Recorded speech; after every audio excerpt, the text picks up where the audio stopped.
Hi friends, today we're going to talk about cryptocurrencies,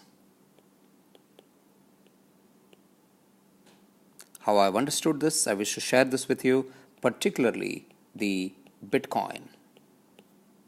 So let's dive into it now. Now, what exactly is a Bitcoin? There are various words for that. First is, it is something like a digital asset. You can call it something like a digital asset. It's a computer code.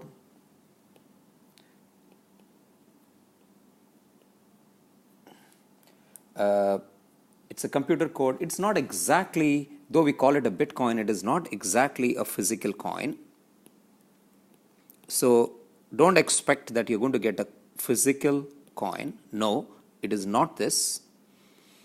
It is somewhere in some public ledger. This information is stored. How does it operate? First of all, it is totally decentralized. Decentralized meaning there is no bank control, no country controls it. Many people believe that this is going to transform the global financial system. But the details of this new technology have still remained a mystery to most. Now, how does this operate? Let's check that. We agreed that it's a digital token. It's something like a digital token. Now, presently, what is the payment system we use? Let's check that out.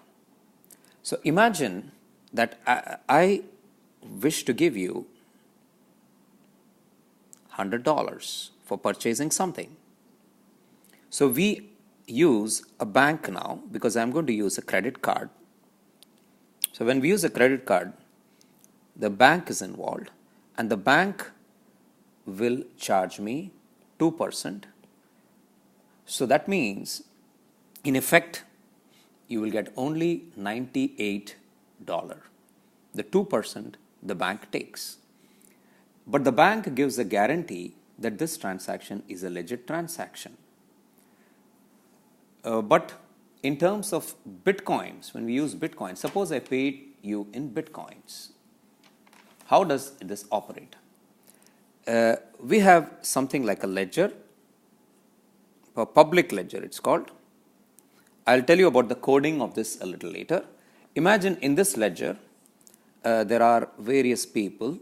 Say there is Anand, there is Ben, Carol, Dave, Ibrahim, the various people, and these are their balances. Suppose Anand has got 10 bitcoins in his credit, 5, Ben has got 5, Carol has got 12.1, Dave has got 3.2, and Ibrahim has got 5.2 bitcoins, say. So this is maintained and for all the people to actually see. Every participant maintains this ledger on a regular basis. It is updated. Now imagine that Anand buys or Anand sells his laptop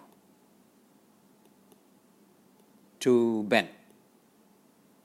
So Ben in return has to give, say the deal is done for 0.1 bitcoins. So Ben gives 0.1 bitcoins to Anand.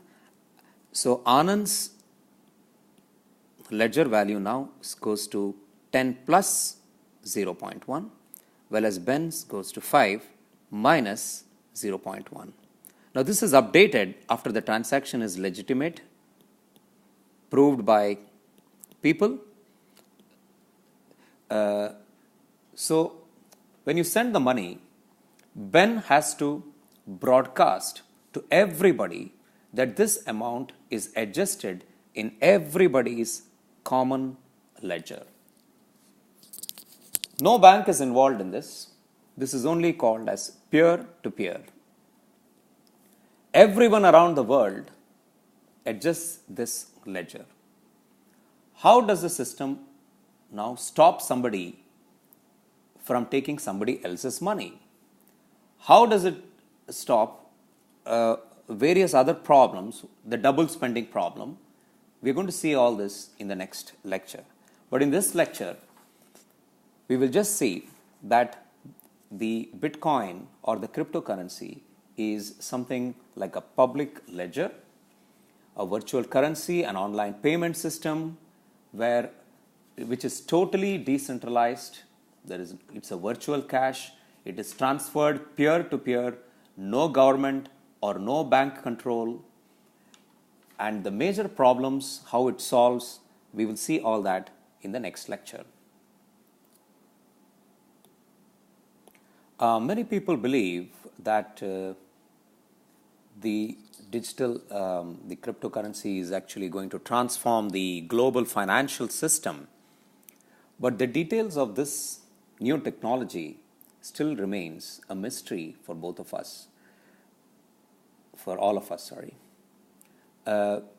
Normal currencies are, of course, tracked by banks and their employees and their computer systems.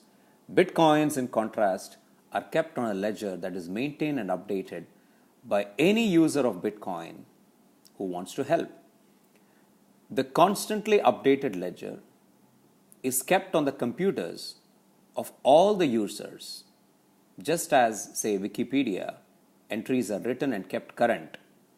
It is a communally maintained ledger on which the Bitcoin accounts and transactions are recorded.